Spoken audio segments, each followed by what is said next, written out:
everyone, this is Kit Cabello with Hard Lens Media, and this is Perspective. So, I think we're all still dealing with the aftermath of Bernie Sanders basically dropping out of the race and endorsing former Vice President Joe Biden as a nominee for the Democratic Party. So, Biden's going to go up against Trump. It's a complete nightmare, and for anyone that's been paying attention to politics, especially during this 2020 election cycle, I think a lot of people are now fully aware that Biden clearly has some cognitive issues. Biden is a hypocrite. He has a closet full of skeletons, and it's really questionable not whether Biden can actually beat Trump. In my own personal opinion, it's going to be a nightmare, and there's a very real chance that Biden's going to lose to Trump. But again, anything can happen during this election cycle. I had high hopes, and right now there's a lot of talks between the Bernie Sanders campaign and Biden campaign in regards to basically getting the progressive wing to support Joe Biden during the general election. Okay, well, good luck with that. Again, like I've said before, Joe Biden's been on the wrong side of history in regards towards the civil rights movements, being for LGBTQ rights, women's rights. Remember, he voted with the credit card corporations to basically make student debt unforgivable. Plus, he has a history of being against Medicare for all.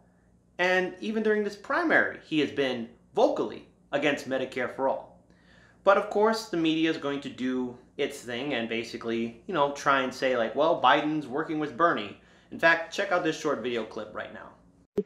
Now we've learned, according to Biden and Sanders themselves, that they're working on 6 different policy task forces that will help the two campaigns and their staffs come together, even though Bernie's campaign obviously has ended.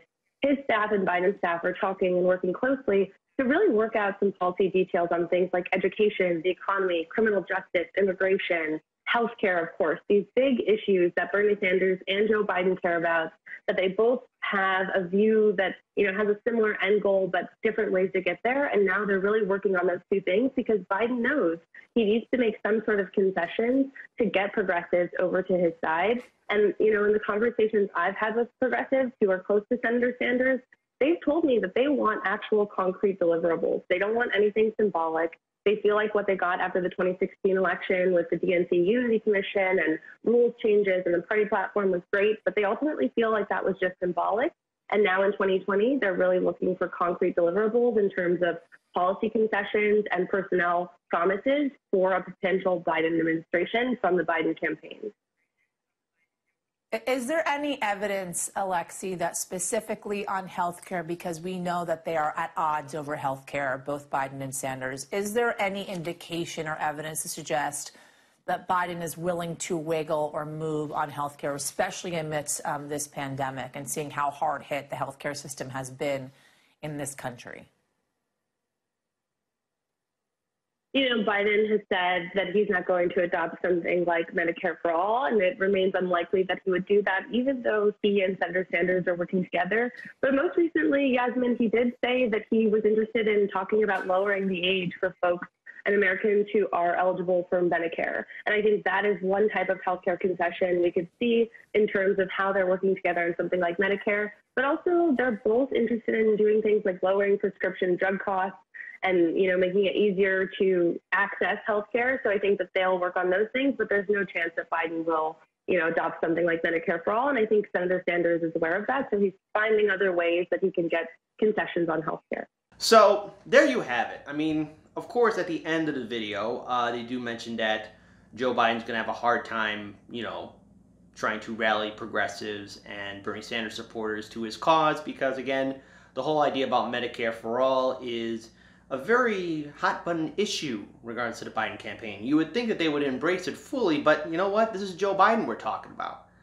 A guy who has no empathy for millennials. Remember, he said that. And most of the millennial generation, and now all generations right now, are dealing with crushing forms of debt, be it medical, student debt, or any other type of debt that right now people are dealing with. And it's very sad. And huge shout out to Case Study QB, who's actually doing a good job recording all these videos. I want to make it very clear though, and let's actually rewind back the clocks and look at Joe Biden and his stance on Medicare for all. And all I have to say to the Bernie Sanders campaign is, Good luck trying to convince voters and progressives and independents that all of a sudden the Biden campaign is having a change of heart. Check this first video out. This is the most famous one. Let's assume, and I've asked other candidates this kind of question, veto question. Let's flash forward. Your president, Bernie Sanders, is still active in the Senate. He manages to get Medicare for All through the Senate in some compromise version, the Elizabeth Warren version or other version. Nancy Pelosi gets a version of it through the House of Representatives. It comes to your desk. Do you veto it? I would veto anything that delays providing the security and the certainty of health care being available now. There it is, right there. Joe Biden, in a hypothetical scenario, he would veto Medicare for all. Huh. Wow. You know, maybe it was a mistake. Perhaps it's just a one-time thing. Oh wait, no, because then there's this video, just right after Joe Biden decided to get out of his little home in Delaware, where he's being asked by a reporter, you know, maybe we should embrace Medicare for all. As you've been seeing, our healthcare system seems to be crumbling underneath this crisis. There is not enough. There's not enough support for the healthcare system. There's not enough support for the American people inside of the healthcare system.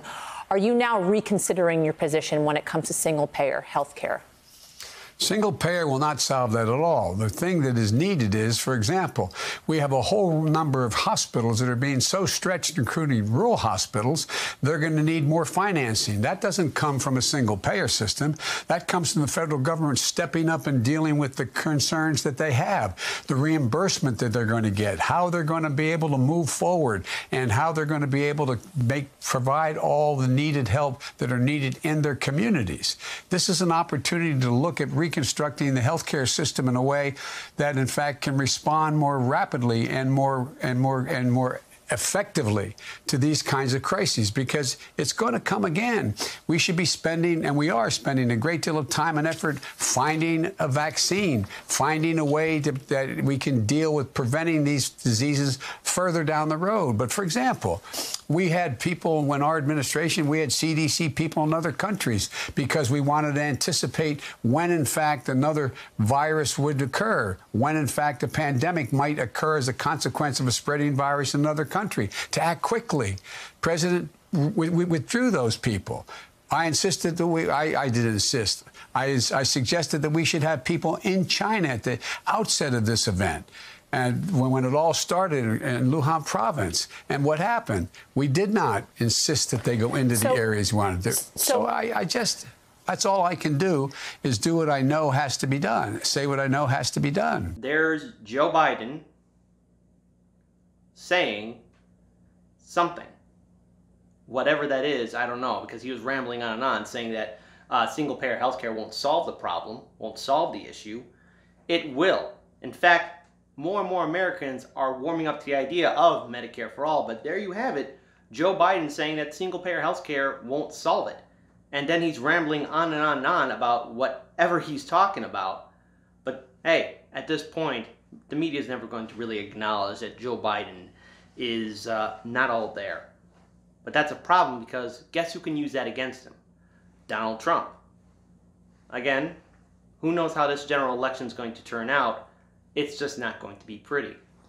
But let's just look backwards in time to the early days of the primary, when there was some hope. Or in fact, when even I had hope. I thought this primary would be entirely different. I was wrong. Check this video out of a town hall where Joe Biden is confronted by a voter about Medicare for all and why he's not really embracing it. Many wealthy and not so wealthy countries have affordable and decent health care comparable to Medicare for all and free or low-cost college tuition. Though one could cherry-pick for health care horror stories, this is irrefutable. Some of the current Democratic candidates endorse similar health and higher education plans. As they explain them, these plans seem doable, and you appear to endorse the goals. Please state the reasons, ideological, logistical, or otherwise, why you won't fully support trying to achieve them. Good question. First and foremost thing we must do in public life is be honest with the public. Bernie's been honest. This is going to cost between $30 and $40 trillion over 10 years. The entire federal budget on a yearly basis is less than it will cost on a yearly basis to provide for Medicare for all, number one. Number two, in fact, in my view, they all acknowledge that support it. It will take somewhere between 4 and 10 years for it to come into being. People can't wait. I believe the plan I proposed, which is building on Obamacare and providing a public option that is available for anyone, significantly reducing the cost of getting into the exchanges. My plan costs $750 billion, would immediately cover everybody in America, allow you to keep your private plan if you wanted it, if you wanted it. The thing that Bernie's plan does is that you either have to have his plan or no plan. Period. Nothing. You cannot choose. A lot of these people have gone out and they've negotiated with their employers a significant health care plan that they've given up salaries for. They've given up part of their income for, and they like it. They should be entitled to choose to keep it if they wish. If they don't wish to keep it, they can buy into the public option that I propose. And it's affordable, and it can happen immediately. Immediately. I can get it passed. And if you take a look, the vast majority of the people who you have to go into the Congress and you have to get things done. It matters that you can actually deliver on what you say. For example, I think we should have free community college, cutting in half the cost of a college education. Everything below, from high school to 2 years of community college, should be free, including trade school. We can afford to do that quickly, and we can get it done. I believe we can forgive a significant portion of the student debt by reducing from 10% to 5% the payback rate now. And in addition to that, if you engage in public service, you in fact can have $10,000 a year debt removed from, taken off the books, and for 5 years. The average indebtedness is about $38,000. We can do that. But to come along and say you're going to fund a $35, $34, $40 trillion plan in 10 years, $1.7 trillion in student debt will be forgiven for all universities. I can understand, I think we can get to the point we can have 4-year public universities covered. But why should, in fact, these people out here pay for the fact that my kids had a significant debt, but they went to Yale and they went to Penn and they went for incredibly high tuitions? Why should that be free?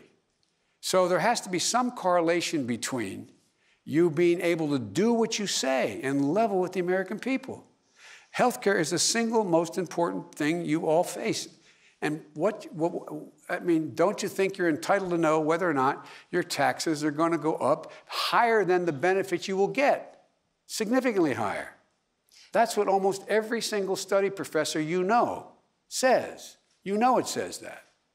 And so how do you explain that? Well, you should stand up and do at least what Bernie did and said, yep, it's going to cost 7.5% more in your withholding tax, meaning your pay will be deducted another 7.5%, and on top of that, a 4 to 5% tax increase. Well, that makes sense, but that only gets you halfway there. So there's a little bit of truth in lending here. So there you go. This was the early days of the primary. November 2019. Almost seems like a decade ago. But there's Joe Biden once again being consistent and being against Medicare for all. Not even embracing the idea. He's all for his initiative and his plan. And then he explains why he's against it. But check out the second part when the moderator brings up Senator Elizabeth Warren and her Medicare for all policy. And to some extent, you could see Joe Biden even mentioning Bernie Sanders. But if this doesn't boil your blood, I don't know what will. Senator Warren, of course, has said that she's not going to be raising those taxes, as you know, right? She has a different plan. You talked about her support for Medicare for all last week.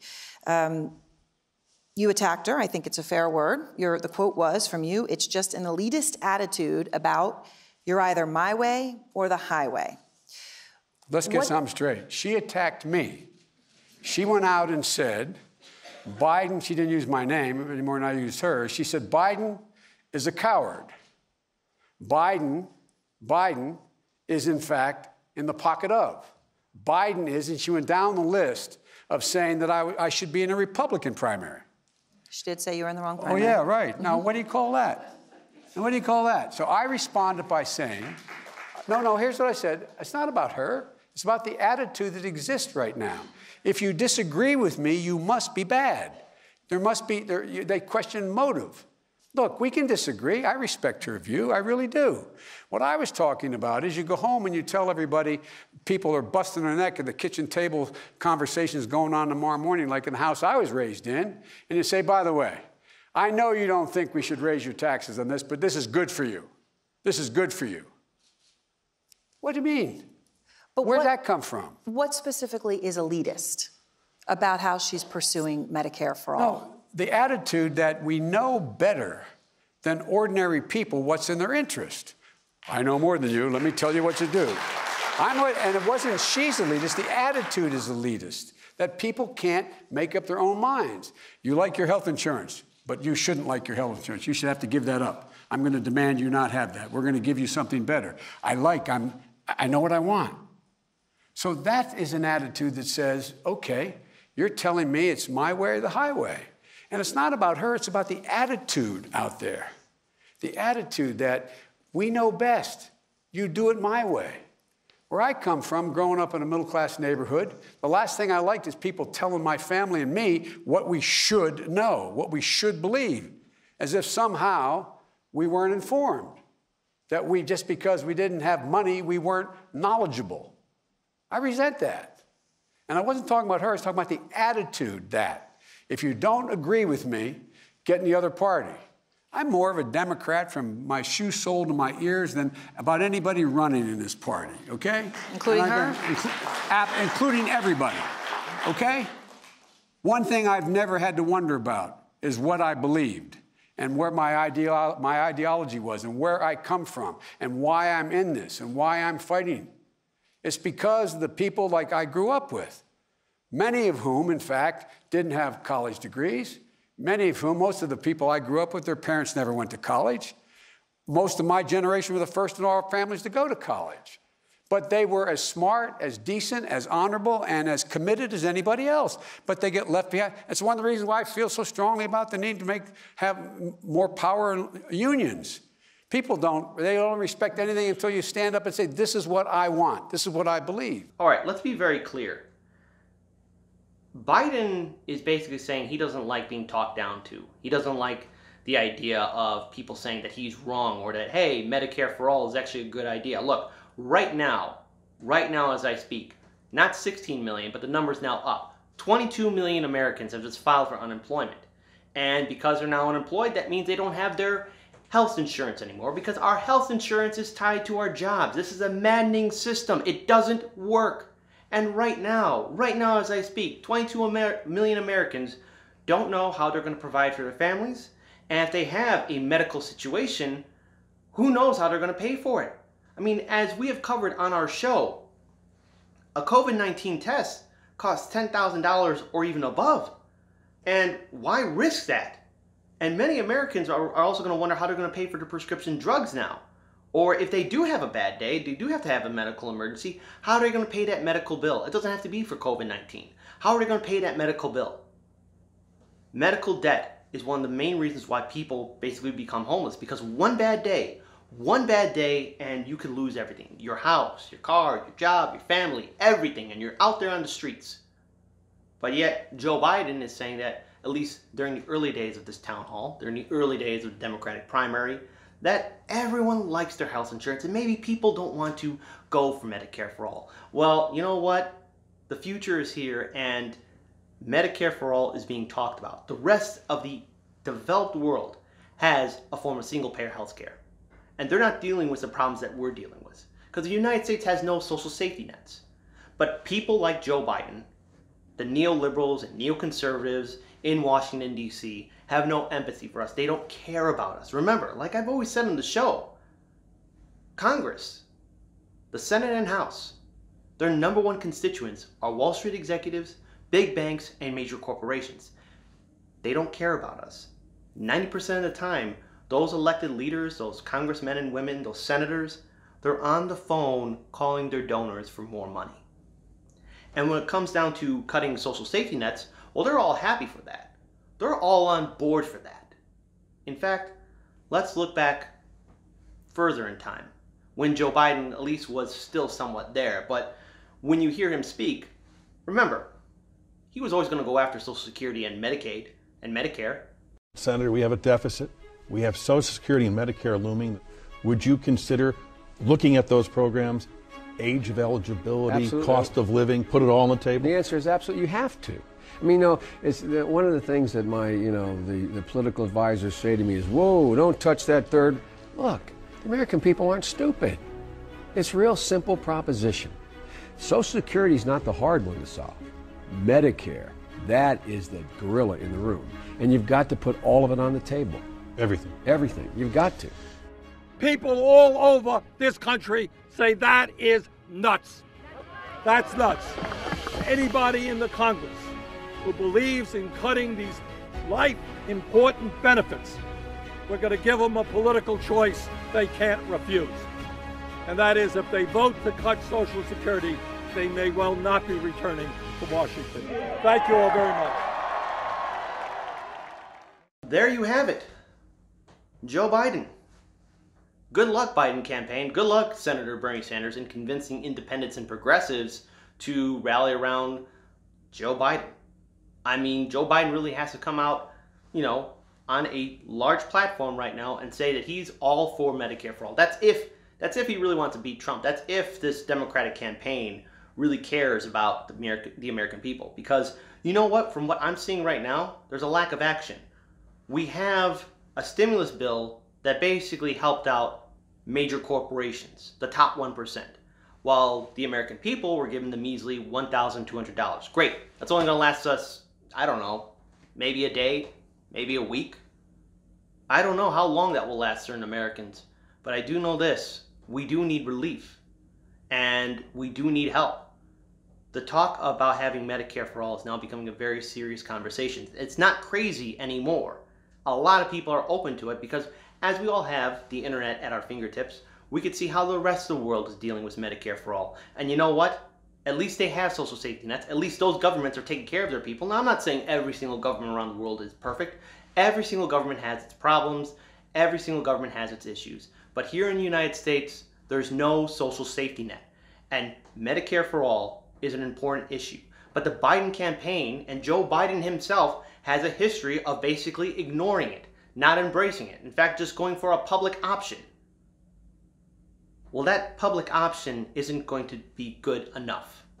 People are struggling out there. People will die.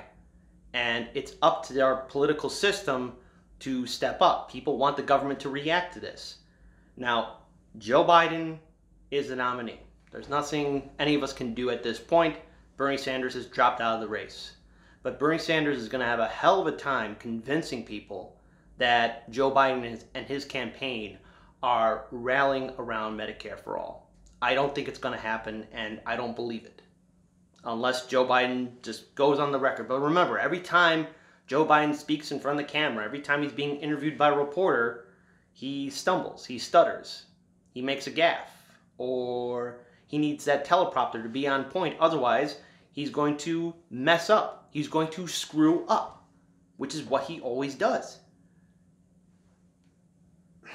We have to hold our elected leaders accountable right now at this point, because we've had decades, long before COVID-19, to actually create a real good healthcare system, but we don't. They didn't act. We don't have one. And because of this, we're doing everything at the last minute. And last minute actions aren't going to be good enough. There needs to be a full embrace of Medicare for all, but I don't think Joe Biden and his campaign are going to follow through with it. It's a very dangerous situation that we are all in, and corporate media can spin it whatever which way they want, but at the end of the day, we need to change this system, and we need real leaders to step up.